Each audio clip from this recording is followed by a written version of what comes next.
अगस्त का महीना साल 1947 एक और देश आजादी का जश्न मना रहा था। वहीं दूसरी ओर देश के कई हिस्से विभाजन का दंश झेल रहा था। पूरा देश दंगे की चपेट में था। इसी दंगे में एक 5 साल के लड़के ने अपनी माँ और बहन को जिंदा जलते देखा, लेकिन वो कुछ नहीं कर सका। दंगों के बीच पिता उस बच्चे को लेकर जंगल की ओर भाग गए। वहीं मजदूरी की, बेटे को पढ़ाया। बेटा बड़ा हुआ तो वकील बना, यूनियन लीडर बना, विधायक बना, मंत्री बना, सांसद बना, फिर केंद्रीय मंत्री भी बना और अब वो नेता है। कांग्रेस का वो अध्यक्ष है। ये कहानी मैं सुना रही हूँ मल्लिकार्जुन खड़गे की। खड़गे ने एक राजनेता के रूप में कई उतार चढ़ाव देखे, लेकिन जीवन में उनका संघर्ष बचपन से ही शुरू हो गया था। खड़गे का जन्म 1942 में कर्नाटक के बीदर जिले के एक छोटे से गांव में हुआ। खड़गे कबड्डी के शानदार खिलाड़ी रहे।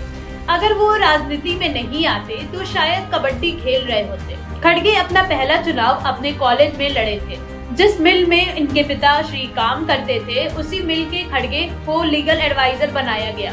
वो बिना पैसा लिए गरीबों और मजदूरों के केस भी लड़ा करते थे। इसी वजह से कुछ ही दिनों में खड़गे मशहूर हो गए और यहीं से उनका सियासी सफर परवान चढ़ता गया। अनेक बार विधायक और सांसद रह चुके खड़गे कर्नाटक से अनुसूचित जाति समुदाय से आते हैं।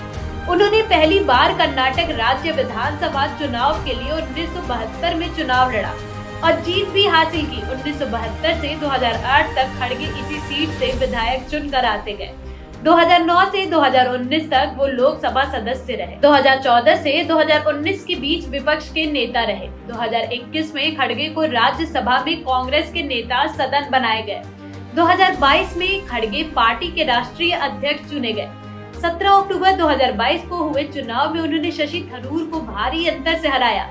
अभी राज्यसभा सांसद और विपक्ष के नेता होने के साथ साथ खड़गे कांग्रेस पार्टी के प्रेसिडेंट भी हैं। बाकी ऐसी ही तमाम खबरों से जुड़े रहने के लिए YouTube पर सब्सक्राइब करें, Instagram, Facebook पर फॉलो करें फलाल को। धन्यवाद।